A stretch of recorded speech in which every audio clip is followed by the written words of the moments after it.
Hello everyone, welcome back to the channel. In this video, I'm going to create a quick in-depth comparison review about these two cold email tools platform, which is Apollo and Manyreach. Just get started.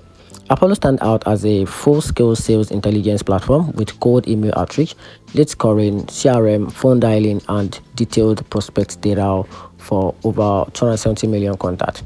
It's built for serious sales teams that need deep targeting, automation, and multi-channel outreach.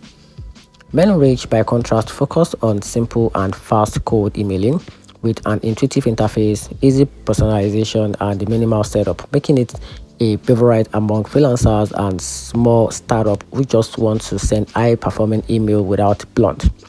That said, Apollo clearly wins in overall power and feature depth, but it comes with a steeper learning curve and more complexity. Manyreach is better for focused, no-frills cold email campaign and outshine Apollo in speed, simplicity, and ease of use.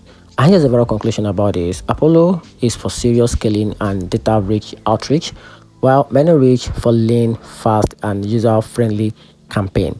And that's it. If you find the review a little bit more helpful, turn on the notification button and subscribe for more content like this. Thanks.